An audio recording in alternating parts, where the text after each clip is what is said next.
Welcome, ladies and gentlemen. Welcome for another edition of the video productions by the Artelino company. My name is Dieter Vanschura, and I'm the owner and manager of the Artelino company. And we sell Japanese prints in weekly online auctions. And therefore we also produce these videos, which are always somehow about Japanese prints.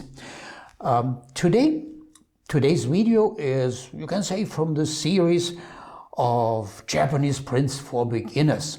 And what I want to explain today is a certain genre of Japanese prints, which is called Surimono. What are Surimono?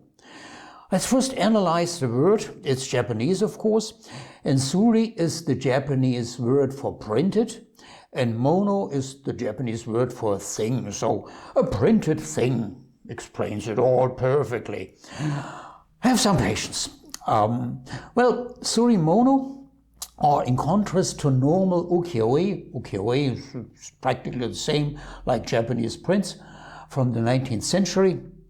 Surimono are not commercially published, commercially commissioned, but privately commissioned from private peoples or, for instance, from poet clubs. And therefore, they are also quite different in design and in some other aspects. And in this video, I'm going to explain where the differences are and give you a few tips for collectors. What makes Surimono different from normal ukiyo-e? Ukiyo-e, another word for old Japanese prints.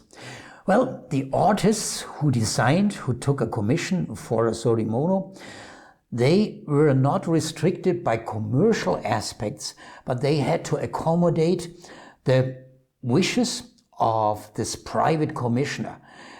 And those who commissioned the Surimono, I mentioned this before, they were wealthy people or a wealthy group of people like a poet club.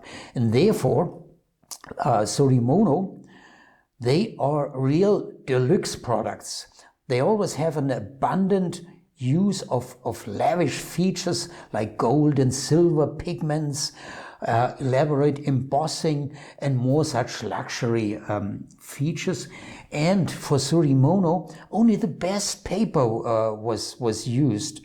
This is the Hosho paper, handmade paper, even today still available from some sources. Well, who commissioned Surimono? I already mentioned it. People with a lot of money or poet clubs. Poet clubs were a kind of meeting club for wealthy and highly educated people. Which were the occasions for Surimono? Well, New Year is very typical, but also cherry blossom season. This is a very important event for Japanese. When the cherry blossom season comes, they all get crazy and they may make gifts to each other. Other special events, your birthday or a certain announcement or whatever. Typical sizes for Surimono. Well, the most frequent one is this size, the square size, usually relatively small, and it's called shikishiban. I explained that in another video, which you can find on YouTube or on the Artelino website. But you also have some other formats, long and scratched, at the end of the video. Don't run away. I will show you a few examples on our website. Next question, which artists made Surimono? Well, printmaking, ukiyo-e. That was a commercial business at the time. Nobody regarded it as high art, so no artist said no when a wealthy man or a wealthy woman wanted to have a Surimono. So basically all famous and less famous artists, especially of the first half of the 19th century, made Surimono. But I want to mention one name, and that is Hokusai. Other names worth to mention: Gakute, Hokkei, Shinsai. When were Surimono popular?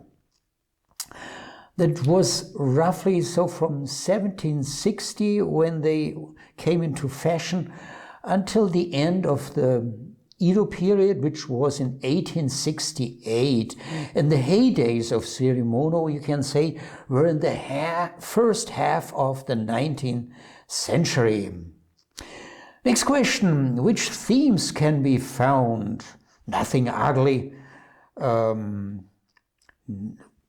The contrary, all subjects can be found on Surimono, which are lucky symbols, for instance, or which are beautiful symbols also from the zodiac, symbols from nature, sometimes historical events, also sometimes kabuki. And often Surimono have very extensive writings, and these are usually poems. I want to talk a little bit about these writings, because they are written in old Japanese characters. Who can read these?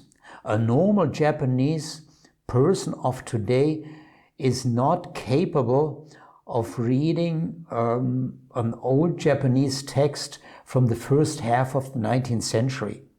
You need a scholarly training to be able to read these old characters. With the Meiji reform, there came a lot of reforms also in writing, and the number of characters were reduced. I read on Wikipedia that the Chinese language, from which the Japanese characters originate, the Chinese language had up to 50,000 different characters, imagine. And then they have different versions, and it's extremely complicated. So in order to be able to read all these old poems from a Surimono, let's say from 1820, only special persons with a very, very long scholarly training can do that. Last point. When you read descriptions about Surimono on the internet or in a catalog, you sometimes encounter the expression Meiji A or B or C, sometimes even D copies. Usually Meiji A copies. What's that? Well, in the 1890s, Japan had already transformed to a modern Western country. The country had opened itself after 250 years of seclusion. And there were also at that time a lot of tourists, Western tourists in Japan. And of course in 1890 these people were wealthy, who could afford to visit Japan. And as tourists today, they want to buy a few souvenirs. And therefore print publishers of the time, produced reproductions of old original Surimonos from mainly the 1820s, 1830s, from the first half of the 19th century, and they sold them in sets of 50 and 100. This sounds a little bit like cheap tourist rubbish. No, not at all. They were very well made, handmade of course, and they also used all these lavish luxury features like embossing or silver and golden pigments. The only difference for these Meiji copies, the paper is different. Not the soft hosho paper from the 1820s was used, but a thicker, stiffer paper used during the Meiji period. Well, I mentioned A, B, C, D. Well, this is a ranking and shall express the quality. but there is no organization which makes these rankings or certifies that. So quite honestly, I've never read anything else than Meiji A copy. So don't take it too serious, this A, B, C, D. But when you read Meiji copy, you know, it's a good product and it's handmade and it's usually lavishly featured with all these luxury features like gold, silver pigments, and so on. Well, we've come to the end. Let me conclude by showing you our webpage about Surimono and showing you a few examples of Surimono in different sizes. Let's go there. Okay, well, this is here the article about Surimono. That's an old one there on top. And well, that one, a very nice one, old one. And you see faded colors. That means, okay, it's old and natural colors were used which fade out by time. And there you have a very good example with a lot of text and this stretched version. Let's scroll down, another one, yeah, with a nice image of a beautiful lady and her son or whoever that may be. And there on bottom you see a few typical Meiji copies. Well, so much for today about Surimono. Thanks for watching, and I would be pleased to see you again for our next video. And please take care and take a look at our website www.artelino.com every now and then. Goodbye. Thank you.